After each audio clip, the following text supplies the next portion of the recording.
Olá, seja muito bem-vindo. Este é o programa Água Viva e hoje nós vamos começar com as notícias. Vamos lá? Bom, essa semana um vídeo viralizou na internet. Uma menininha lá de Virgínia, nos Estados Unidos, foi gravada aos prantos. E quando sua mãe pergunta para ela o porquê dela estar chorando, ela diz que é por Jesus. A mãe continua insistindo e perguntando o porquê dela estar chorando daquele jeito, o que tinha acontecido.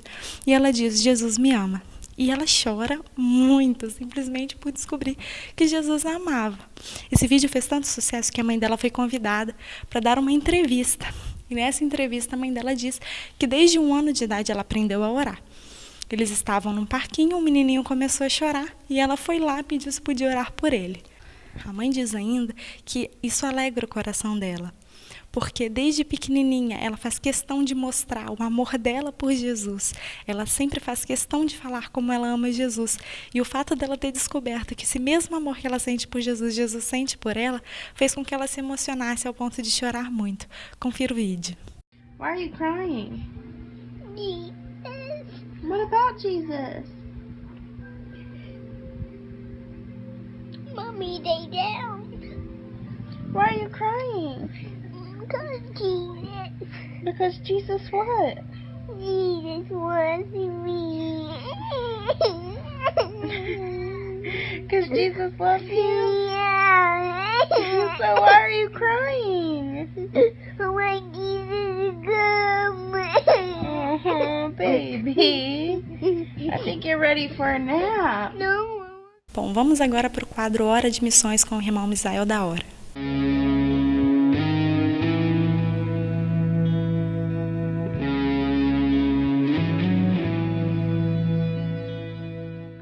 Graça e paz, esta é a hora de missões do programa Água Viva. Hoje queremos falar com você da nossa responsabilidade como cristãos. Fazer parte da família de Deus é um grande privilégio, mas implica uma grande responsabilidade, pois todos que aceitaram e seguem a Cristo têm uma missão. Você pode não ser um missionário, pode não ser chamado a se mudar para uma outra nação, mas isso não significa que você não tenha uma missão a cumprir. Anunciar o Evangelho não é uma opção, mas sim um mandamento. Existem 3 coisas que você, como cristão, pode fazer: fugir, ficar olhando ou obedecer. Em qual dessas você se encaixa? No Brasil, você está livre para falar de Jesus em muitos lugares, nas praças, nos presídios, nos ônibus, nos metrôs. O que você tem feito com essa liberdade? Enquanto isso, em mais de 60 países, os cristãos, para orar ou ler a Bíblia, têm que se esconder para não serem mortos. Segundo uma pesquisa do Instituto Gordon Cowell, nos Estados Unidos, entre 2005 e 2015, mais de 900 mil cristãos foram mortos em todo o mundo, o que equivale a um cristão morto a cada 6 minutos.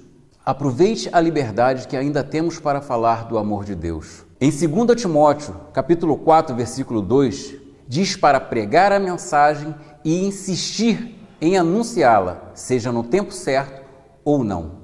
E o tempo é esse, e a hora é essa. A hora de missões é agora. Não se esqueça de que missões se faz com os pés dos que vão, com os joelhos dos que oram e com as mãos dos que contribuem. A missão pode ser feita de várias formas, mas que fique claro que fazer missões não é simplesmente ir a outro país. Fazer missões é onde quer que você esteja, no seu trabalho, na sua escola, na sua faculdade, onde quer que você vá, é hora de fazer missões. Agora vamos falar um pouquinho de família com o pastor Claudecir Bittencourt.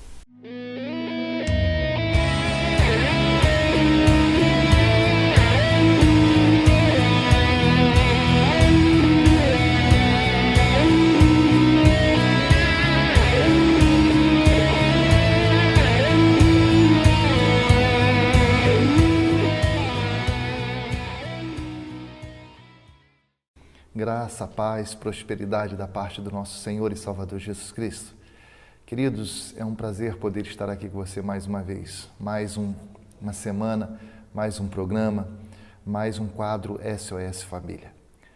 Nesta data eu quero deixar para você Um texto bíblico que se encontra em Cântico dos Cânticos, capítulo 2, verso 15, que diz assim: apanhai-me as raposas, as rapozinhas, que devastam os vinhos, porque a nossa vinha estão em flores. Esse texto é muito interessante, queridos, que o escritor aqui, ele chama atenção para você se preocupar com as rapozinhas. E muitas das vezes, queridos, nós ficamos tão atarefados no nosso dia a dia, ficamos tão atarefados nos nossos afazeres, que não nos preocupamos com as pequenas coisas. Nos preocupamos, muitas das vezes, com as coisas grandes. Por exemplo, nós, quando recebemos a notícia de que um filho nosso está com pneumonia, nós ficamos muito preocupados. Ficamos muito preocupados, por quê? Porque está com a pneumonia. Mas esquecemos que a pneumonia, ela começou com a pequena gripe. Mas quando estávamos gripados, não nos preocupávamos. E assim tem acontecido em muitos lares, queridos, muita família. Às vezes se preocupa quando o casamento está arruinado, quando o casamento acabou. Só que para o casamento acabar, querido, ela começou com um pequeno detalhe. Ela começou com uma pequena coisa, começou às vezes num desentendimento pequeno, aquilo que achava insignificante, aquilo que achava que não tinha problema, aquilo que achava que não tinha importância. E acabou chegando à destruição do lar. Então, o escritor aqui, ele diz: apanhai-me as raposas, as rapozinhas, que fazem tanto mal à nossa vinha, porque as nossas vinhas já estão em flores. Interessante, amados, que os casamentos, eles sempre terminam porque acontece alguma coisa. E as pessoas falam: meu Deus, eu não consigo entender por que minha família foi destruída, por que meu casamento acabou, mas ela não se deu conta que aquilo começou com algo tão pequeno. Eu sempre costumo dizer, querido, que o gigante, ele não nasce gigante. Ele nasce bebê, ele nasce pequeno, como qualquer outro, mas ele se torna grande. Por quê? Porque vai se alimentando, vai dando alimento a esse gigante, vai dando alimento, então ele vai crescendo. Assim também é a família. Quando nós não nos preocupamos com as coisas pequenas, as coisas vão se crescendo, vão se tornando grandes. E vinho na Bíblia, ela representa alegria. E muitas das vezes nós plantamos em tempos, plantamos em oração, plantamos em vigília, plantamos em vigilância as nossas vinhas, e de repente, querido, nós damos conta que tudo acabou. Damos conta por quê? Porque as rapozinhas entraram. E eu quero chamar a atenção nesta hora, queridos. Cuidado com as rapozinhas. As rapozinhas, elas também crescem. As rapozinhas também destroem. Então, amados, se tem alguma coisa que tenha acontecido na tua família, ainda que seja mínima, ainda que pareça tão pouco, deixa eu dizer para você, querido, se importa, se preocupe, ore, apresente para o Senhor. Por quê? Porque essas raposas também vão crescer e essas raposas destroem famílias. Então, deixa eu dizer algo para você, queridos, que a sua família, ela é importante para o Senhor. E eu sempre digo, sucesso nenhum vale a pena com o fracasso da família. Que Deus os abençoe. Eu quero orar pela sua família. Senhor, em nome de Jesus, nós apresentamos agora, Senhor Deus, cada família, Senhor. Cada família, Pai amado, que está sendo alcançada agora por este programa. Cada família, Pai amado, que de uma forma ou de outra, Senhor Deus, vai ser alcançada através dessas palavras. Senhor, que Tu venha restaurando, que Tu venha curando. E que Tu venha nos dando sabedoria, Pai amado, para este homem, para esta mulher, para este pai, para esta mãe, que eles possam, Senhor Deus, estar eliminando, Senhor Deus, todas as rapozinhas. Oh Deus, se é falta de comunicação, oh Deus, se é falta de sabedoria, que o Senhor conceda agora, para que possamos ser curados, famílias restauradas, famílias curadas, para que o nome do Senhor seja glorificado. Nós oramos a Ti, Senhor Deus, e na certeza da Tua vitória, em nome de Jesus. Amém. Família, projeto de Deus, nós temos que valorizar a nossa família, nós temos que amar a nossa família, nós temos que cuidar da nossa família, amém? Na quinta-feira da semana passada, o pastor Claudeci trouxe uma palavra muito abençoadora na nossa igreja, e nós queremos que você aproveite um pedacinho dela.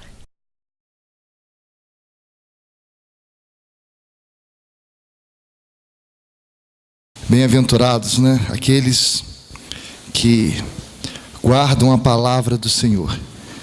E amados, eu estava pedindo ao Senhor uma palavra, para este culto, Culto da vitória, né? Que bênção. Culto da vitória. Eu queria convidar você a abrir a sua Bíblia em 1 Crônicas, capítulo 11. 1 Crônicas, capítulo de número 11. Estar lendo apenas 3 versículos. Versículo 12, o 13 e o versículo 14.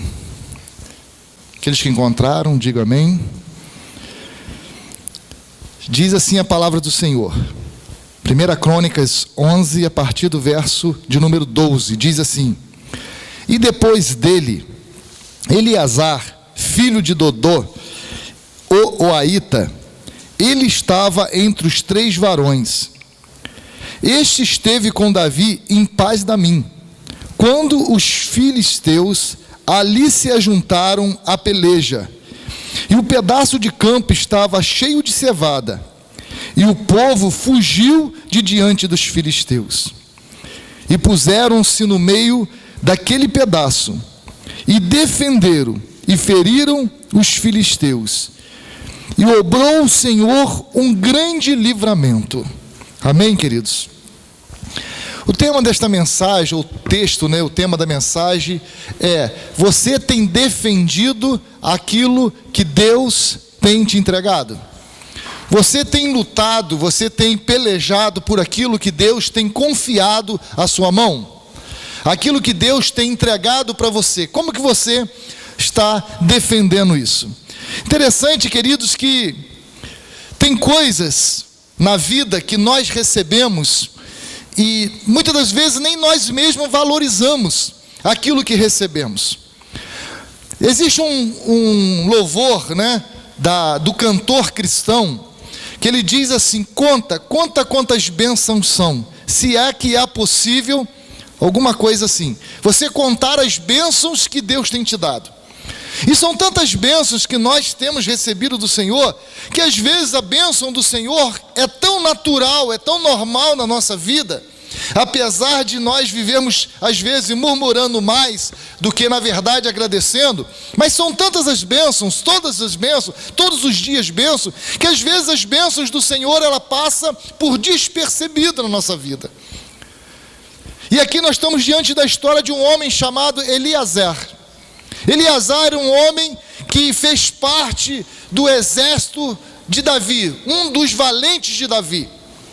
E a Bíblia conta que este homem, uma determinada vez, os filisteus se levantaram contra Israel e o povo fugiu. Queridos, os filisteus era uma pedra no sapato de Israel.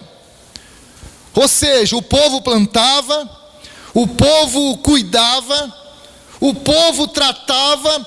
Quando chegava o momento da colheita, os filisteus vinham sobre Israel e roubavam tudo. Nós podemos ver isso também na história daquele, esqueci o nome dele agora, que malhava trigo no lagar, fugiu o nome. Gideão, obrigado. Na história de Gideão, Gideão estava malhando trigo no lagar. Por quê? Porque lagar não é lugar de malhar trigo. Lagar é o lugar onde se pisa uvas. Então Gideão estava lá malhando trigo no lagar para esconder dos filisteus. Para esconder dos filisteus, porque os filisteus, por não ser tempo de uva, os filisteus não iam procurar nada no lagar. Ele procuraria onde se malhava trigo. Então os filisteus, queridos, eram uma pedra no sapato de Israel. Todas as vezes que ele plantava, todas as vezes que eles cuidavam, todas as vezes que eles estavam para colher, ouvia-se um grito: olha, lá vem os filisteus. O povo corria, o povo deixava tudo para trás, o povo largava seus cavalos, o povo largava suas galinhas, o povo largava seus porcos, o povo largava sua lavoura, largava tudo, porque eles só pensavam em defender a sua vida. Tudo que eles queriam era ficar livre da morte, então perdiam tudo. Mas a história conta que este homem, Eleazar, ele, uma certa vez, Quando gritaram, lá vem os filisteus, ele se pôs de pé diante de um campo de cevada. Eu imagino, querido, que muitas pessoas devem ter falado para ele assim: rapaz, sai daí, não vale a pena correr risco por uma coisa tão banal, por uma coisa sem valor, porque não sei se você conhece cevada. Cevada, querido, ela não tem valor comercial, tem pouco valor comercial. Cevada é uma coisa ruim. Por exemplo, tem uma religião que ela trocou, ela não toma café, ela toma cevada no lugar do café. Eu não posso falar o nome aqui, porque agora está sendo gravado, né? E vai para a televisão, pode dar problema. Mas o que acontece? A cevada, ela não tem valor, ela é uma coisa ruim. É uma coisa que não tem gosto, amargo.